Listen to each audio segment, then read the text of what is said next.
Hey all, Tyler here with e-bike commuting. Today we're walking through the Tenways CGO800S.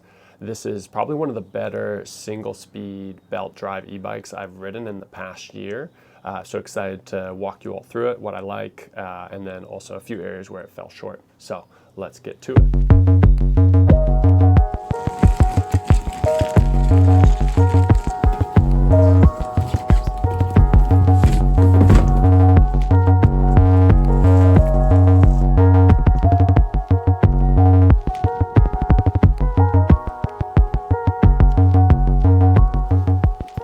So real quick, a little bit on Tenways, the company. So they started actually as I think it was an Indiegogo or Kickstarter. I think it was Indiegogo campaign in 2021. They're based out of the Netherlands. Their first bike was the CGO800S that they put on Indiegogo. That became super successful, got tons of orders, and they were one of the Indiegogo companies that actually delivered the product to customers. I think the big thing about Tenways that I like is that they really seem to be focused on building good, reliable commuter e-bikes for urban city riding that are affordable. So yeah, I really like that about them. Now I'll walk you through some of the basics of the CGO800S.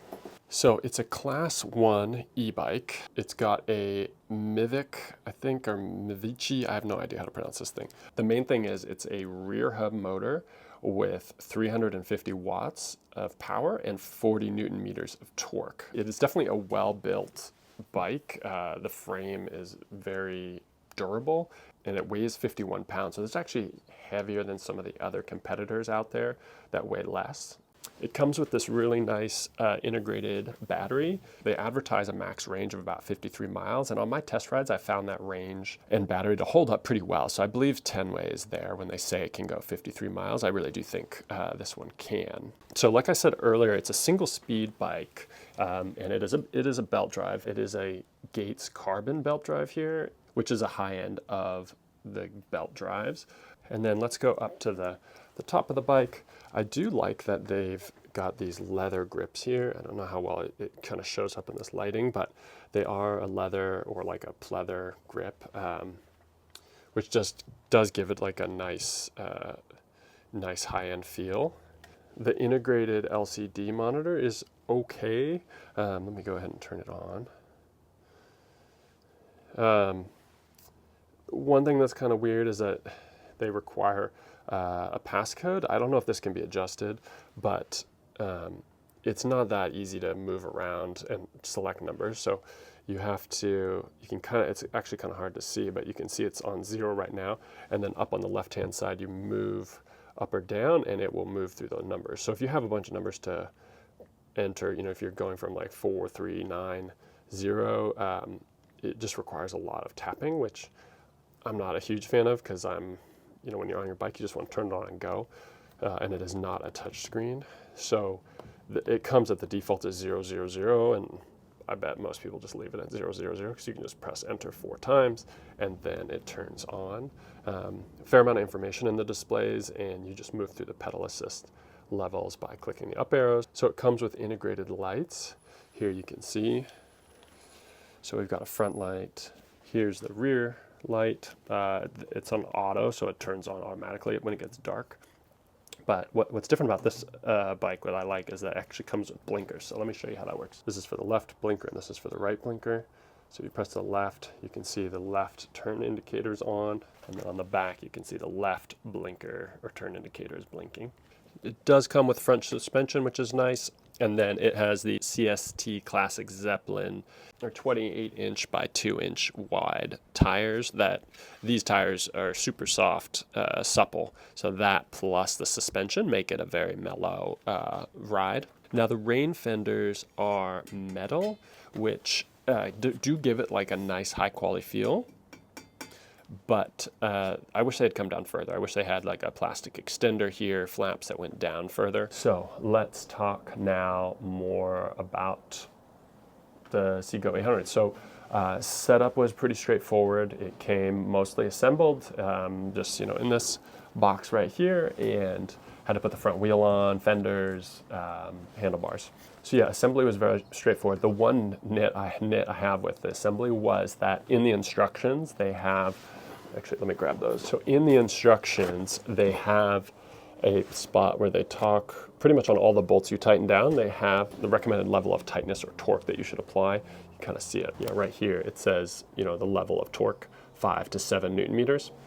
That's cool, but what average consumer who's building an e-bike has a torque wrench that can actually set it to something? That's something more bike shops have. So, and because I saw those numbers as I was building, I was like, am I going to break the bike if I over tighten or under tighten? Is it unsafe? And so I just wish they sent you all the tools except for that, the torque wrench. So,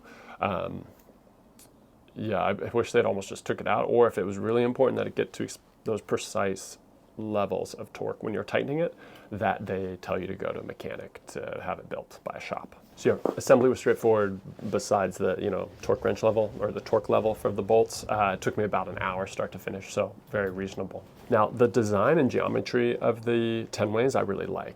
Built for flat commutes, smaller urban city ride, easier to store in an apartment than say like a big fat tire e-bike. So I view it against its competitors being a Van Moof or Wing Freedom e-bike. And in terms of geometry and comfort while riding, the Tenways CGO800S is much more comfortable than those. It has a very relaxed upright riding posture. The step-through frame makes it really easy to get on and off. That also means it fits a variety of rider heights versus one with a high crossbar. I think they say 5'1" to 6'3" are the recommended rider height ranges, and I'm 6'2" and found it to be totally comfortable riding. So I showed the fenders, it feels high quality. The bike feels high quality because of that integrated LCD display, the metal rain fenders, the leather grips. It just feels like a well-built e-bike. Also, the colors are good. It comes with the sky blue, which is the one I have. They also have a limited edition rosé color, which looks kind of neat. So I just like that they have more variety than just typical black. I really like the Gates carbon belt drive on this e-bike. The Gates carbon makes the highest quality belt drives, and belt drives in general are just lower maintenance than traditional chain drives. So once you switch to a belt drive e-bike, it'll be hard for you to ever switch back to a chain drive bike. Traditionally, I see these Gates carbon belt drives on higher end e-bikes. It's nice to see an e-bike that's less than $2,000 with a Gates carbon belt drive. Let's talk about range real quick. So Tenways advertised, as I mentioned, it at 53 miles, and I think this is pretty accurate. I was riding it around on pedal assist level 5, taking up some big hills. I found that it held its battery level really well. So I think 53, if you have it on a mid-level pedal assist, like pedal assist level 2, you could probably, get close to 50 miles on it. So that's an admirable amount of range on an e-bike. So now let's talk about the rear hub motor. It's a 350 watt motor, which is a fair amount of power. This thing accelerates pretty quickly. So I take it on an acceleration speed test, and it reached, it took 5 seconds for it to go from 0 to 10 miles per hour. And then it took 7.5 seconds to reach 15, and to reach 20 seconds, it reached that in 11 seconds total. So 0 to 20 in 11 seconds puts it at solid, front of the pack in terms of acceleration. Now the bike doesn't come with a throttle, which is something I really like e-bikes to have, mainly when you're trying to get started on a hill or trying to get across a busy intersection. It's nice to have a little boost button to press to get you moving quickly. So that's one drawback of the CGO800 is that it doesn't have a throttle. But in terms of speed and acceleration, it was very quick. So I mentioned at the beginning of this that this was a single speed e-bike. Now, single speed e-bikes are nice in that they're simple. You don't have to worry about gears. You just ride the bike and you don't have to worry about shifting. Now, the drawback to that, obviously, is that depending how they're geared, they can be great for hills or they can be great for flat roads, but they can't be great for both, right? Because you can't change gears. So one test that I put all e-bikes through is basically a cadence for speed test. So this looks at what cadence do you need to pedal to maintain 15 miles an hour, and then what cadence do you need to pedal to maintain 20 miles an hour. This is really important on single speed e-bikes because they might be advertised as saying they can go 20 miles an hour, but you need to pedal at 120 Cadence RPM, which just is like ridiculous. You're not going to be able to pedal at 120 cadence for more than like 5 seconds. I put it on the highest pedal assist level, boost I think is what Tenways calls it, but at the highest pedal assist level to hit 15 miles an hour, I was pedaling at a very comfortable 70 RPM. And then to hit 20 miles an hour, I had to kick it up to about 95 RPM, which 95 is not like completely uncomfortable, but it's definitely like you're working, you're pedaling. You're not just leisurely riding when you're pedaling at 95. For comparison with another single speed e-bike I did a few weeks ago, the Volt Slice e-bike, that one is geared for hills. And so to hit 15 miles an hour, I needed a 92 cadence. So much different than the Tenways CGO. And then to hit 20 miles per hour, I needed like 120 cadence, which was just ridiculous and didn't work. So yeah, the gearing for the CGO800S is like perfectly dialed in for flat terrain. That gearing obviously means that it has limitations when it goes on a climb. And certainly the CGO, like my biggest drawback about the CGO800S is that it can't really climb hills. Granted, Tenways isn't really advertising this as a hill climber, so you know, it's just something though to call out. If you are someone that's climbing a lot of hills, this bike's probably not for you. A lot of people when they buy an e-bike look at power, but torque actually is really important to look at as well. Torque is really about how fast you accelerate and how well you can get up hills. I group e-bikes into 3 categories here.